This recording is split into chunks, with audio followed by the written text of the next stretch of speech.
मेरे साथ इस समय सलमान निज़ामी साहब मौजूद है। हम जानने की कोशिश करेंगे जम्मू प्रोविंस के हवाले से। अगर हम सियासती सूरत हाल के हवाले से बात करें, वहाँ भी जो है सियासी सरगर्मियाँ जारी है, वही कश्मीर के अंदर भी बहुत ज़्यादा जो है सियासी सरगर्मियाँ जारी है। सलमान निज़ामी साहब, आप कैसे इसको कंपेयर करते हैं कि अगर हम कश्मीर डिवीज़न के हवाले से बात करें या जम्मू प्रोविंस के हवाले से बात करें, सियासी तौर पर गुलाम नबी आज़ाद साहब कई बार चीफ मिनिस्टर रहे हैं, और जम्मू को आप किस तरह से देखते हैं? देखिए, जम्मू कश्मीर जो है एक गुलदस्ता था जिसको भाजपा हुकूमत ने तबाह और बर्बाद किया।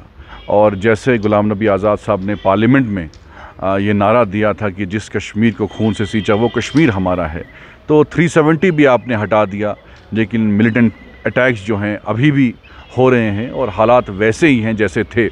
तो आपके दावे जो है बेबुनियाद साबित हुए। रोज़गार नहीं मिला, तरक्याती काम नहीं हुए, लोग परेशान हैं, यूथ हमारा परेशान है, नौकरी जो है मिल नहीं रही है।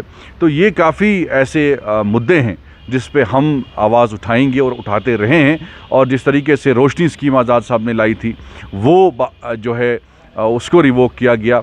तो इसलिए हमारी कोशिश ये रहेगी कि हम जम्मू में और कश्मीर में इक्वल डेवलपमेंट करें, हम भेदभाव नहीं करें किसी ज़ात का, किसी मज़हब का, किसी रीजन का। आज़ाद साहब की पहचान ही यही है, जो काम उन्होंने जम्मू में किए वही काम उन्होंने एज चीफ मिनिस्टर जो है कश्मीर में किए। अगर मेडिकल कॉलेज जम्मू में दिए, वही मेडिकल कॉलेज कश्मीर में दिए, लद्दाख में भी दिए जब उस वक्त लद्दाख हमारे साथ थी। तो इसलिए हमने कोई डिस्क्रिमिनेशन नहीं करना है। जम्मू कश्मीर के लोग, देखिए पहले यहाँ सेक्रेटरीट होता था तो दरबार मुँह होता था, तो जम्मू के लोग कश्मीर आते थे 6 महीने और कश्मीर के लोग जो है जम्मू जाते थे, तो इकनॉमी में बूस्ट होता था।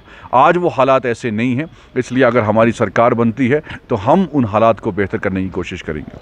निज़ाम साहब, अगर हम बात करें कि आर्टिकल 370 हटने के बाद मेजर डेवलपमेंट आई है, अगर हम सियासी तौर पर देखेंगे या बाकी जो ज़मीनी सूरत हाल है, तो इस समय जो है नेशनल कॉन्फ्रेंस भी कह रही है कि आर्टिकल को लेकर बात हो रही है, स्टेटहुड को लेकर बात हो रही है, पीडीपी भी वही कह रही है।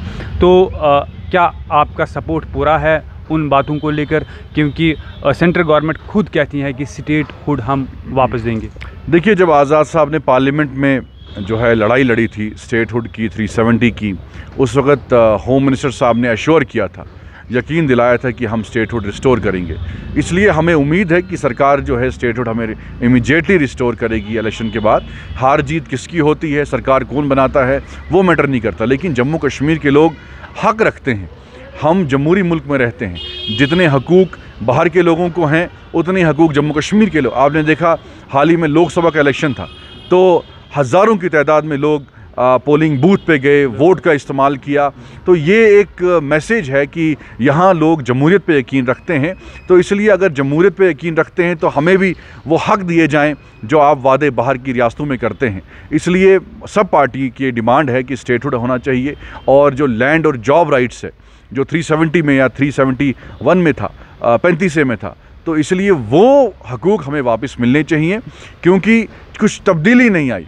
आपने 370 हटाया लेकिन मिलिटेंसी अभी भी है, आपने 370 हटाया लेकिन बेरोज़गारी अभी भी है, तरक्याती काम नहीं हो रहे हैं। तो क्या तब्दीली आपने की, क्या चेंजेस आपने की? कुछ नहीं किया। तो इसलिए जो हमारे हकूक़ है वो हमें वापस मिलने चाहिए, यही हमारा मकसद है और यही हमारा मानना है। निज़ाम साहब, अगर हम बात करें सियासी सूरत हाल को लेकर, नेशनल कॉन्फ्रेंस की बात करें, पीडीपी की बात करें, बहुत सारे जो कदावर लीडरान हैं उन्होंने रिज़ाइन किया है। क्या आज़ाद पार्टी के अंदर हमें ये देखने को मिल रहा है कि वहाँ भी कुछ वर्करान या डीडीसी मेंबरान अभी भी नाराज़ है मैंडेट के हवाले से? जैसे कि बहुत बड़ी मिसाल आगे है जीएम सरूरी के हवाले से, वहाँ पर इंडिपेंडेंट लड़ रहे हैं, वो यहाँ से रिज़ाइन नहीं किया। तो इस सूरत हाल को कैसे आप देखते हैं? देखिए, अब उनकी अपनी क्योंकि पहले आज़ाद साहब की तबीयत ठीक नहीं थी और उनको एम्स में दाखिल किया गया, तो उस वक़्त आज़ाद साहब का इरादा बन गया था कि हम ये इलेक्शन थोड़ा डिले करें या नहीं लड़ें। तो चूँकि हालात भी ऐसे थे कि स्टेटहुड अभी इन्होंने एश्योर नहीं किया था, तो इसलिए हम कोशिश कर रहे थे कि अगर इलेक्शन ना लड़ा जाए, तो इसलिए बाकी लीडरान ने शायद फ़ैसला लिया या जल्दबाजी की कि उन्होंने अपना जो नॉमिनेशन है वो भर दिया एज इंडिपेंडेंट। तो इसलिए जो अभी हैं हमारे 20-25 कैंडिडेट हैं जो मैदान में उतरे हैं, इलेक्शन लड़ रहे हैं, तो आज़ाद साहब फर्स्ट फेज़ के आखिर इंडिपेंडेंट वो लड़ रहे हैं? नहीं, एक दो मुझे लगता है इंडिपेंडेंट लड़ रहे हैं, बाकी तो सभी तो पार्टी की जानिब से उनको कोई कार्रवाई नहीं हुई है? नहीं, कार्रवाई नहीं, वो अभी भी आज़ाद साहब को लीडर मानते हैं।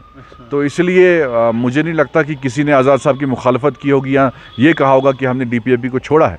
जब तक वो ये कहते हैं तो तब तक हमारे ही हैं, जब वो पार्टी से रिज़ाइन देंगे तब तक हमारे नहीं होंगे। निज़ामी साहब, आखिर मेरा एक सवाल रहेगा कि अगर हम टेररिज्म के हवाले से बात करें कश्मीर को लेकर, नॉर्थ कश्मीर या साउथ कश्मीर, और इसके बाद अगर हम देखेंगे किश्तवाड़, कठुआ, रियासी में ज़्यादा ही बढ़ गया अगर हम मिलिटेंसी के हवाले से बात करें, तो कैसे इसको देखते हैं आप?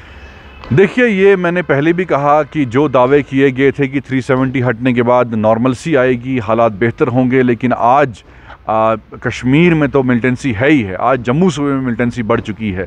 जैसे आज़ाद साहब जब चीफ मिनिस्टर थे तो जम्मू सूबे में ऑलमोस्ट 0% मिलिटेंसी थी। आज उसी खिते में सबसे ज़्यादा मिलिटेंट अटैक हो रहे हैं, हमारे सैनिक शहीद हो रहे हैं, जम्मू कश्मीर के पुलिस के जवान शहीद हो रहे हैं। तो इसलिए जो दावे आपने किए थे बीजेपी हुकूमत ने, वो बेबुनियाद साबित हुए। तो इसलिए मुझे लगता है कि अब इलेक्शन हुआ और इसमें जवाब मिलेगा कि अब बीजेपी के हक़ में लोग हैं इस फैसले के या उसके ख़िलाफ़ हैं। वो आपने लोकसभा इलेक्शन में भी देखा, और मुझे उम्मीद है कि लोग सेकुलर फोर्सेस को मजबूत करेंगे, आज़ाद साहब की तंजीम को वोट करेंगे और जम्मू कश्मीर में तब्दीली लाएंगे। ये थे मेरे साथ सलमान निज़ामी साहब। आप जानते हैं कि सियासी सूरत हाल को लेकर इन्होंने सब कुछ आगे रखा, लेकिन अब देखने वाली बात यह है कि युवा जो है, ख़ासकर नौजवान तबका जो है, वो मुख्य धारा में शामिल हो रहे हैं, मेन स्ट्रीम में आ रहे हैं। और इतना ही नहीं बल्कि मैंडेट भी बहुत सारे लोगों को मिला है जो यूथ है। लेकिन अब देखने वाली बात यह है कि क्या जमात इस्लामी के साथ साथ हुर्रियत कॉन्फ्रेंस के लीडरान भी शमूलियत करने वाले हैं या नहीं। महमूद खान के साथ अरशद मीर, कश्मीर हेडलाइन, श्रीनगर।